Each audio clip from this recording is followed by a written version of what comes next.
Hi everyone. This is the solution video for the application problem having to do with Edmund wheezing. If you remember the story, Edmund wheezing was an asthmatic who was trying to choose between different percentages of clean air, and you were given the total benefits and the total costs, and then the marginal benefits, or a column for the marginal benefit and a column for the marginal cost.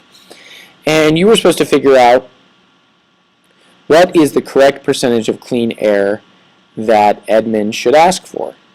Now there are two ways to do this, but we really wanted to focus on one particular way because we're stressing the idea of marginal thinking. So if you're looking at this chart, you can see that you can assume that the benefits come in dollars and the costs come in dollars. And you can see that for 10% clean air, it looks like he gets $50 of total benefit and $45 of total cost. So you can see that the benefits outweigh the costs, and it makes sense for him to get 10% of clean air. But where do we go from there? So this is a great system that you're going to be using throughout the term, and I call it these little carrots right here.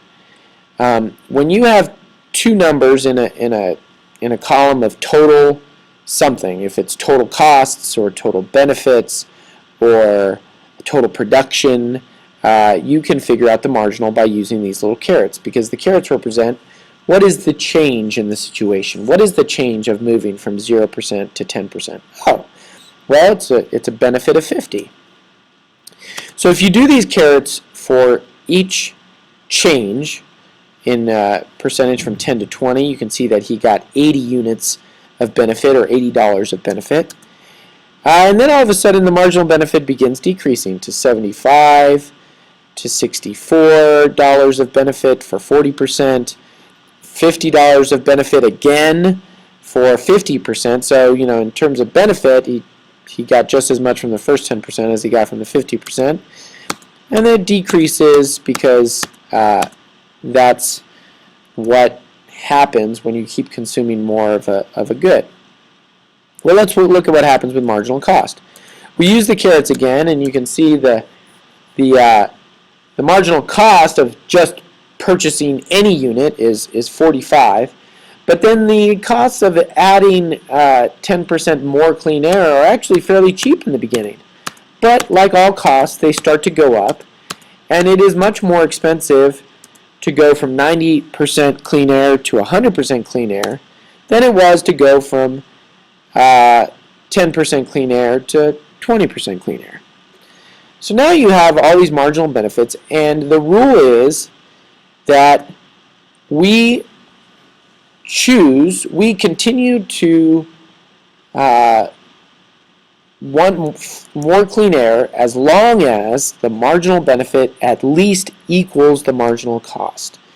So at 70%, you know, let's look at the percentages leading up to 70%. At 50%, there was $50 worth of benefit and only $13 worth of cost.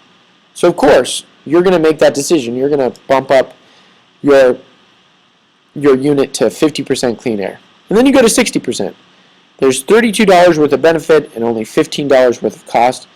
Yeah, now I'm going to make that decision again. I'm going to bump to 60%. Then with 70%, there's $20 worth of benefit and $20 worth of cost. And the marginal benefit equals the marginal cost. So it's at least worth it to get 70%. But then let's look at 80%. All of a sudden, there's 15 units of benefit and $34 worth of cost. So it's not worth it anymore to jump to 80%. So we're going to stop right here, and Edmund wheezing is going to choose 70% clean air. Now, a lot of students, this new column over here is showing the difference between the total benefits and the total costs. And a lot of you might instinctually have tried to do this, and you would have come to the same answer that it should have either been that the most difference between the total benefit and the total cost came at 60% and at 70%. And you would have chosen 70% because if they're exactly the same, you might as well have 70% clean air versus 60%.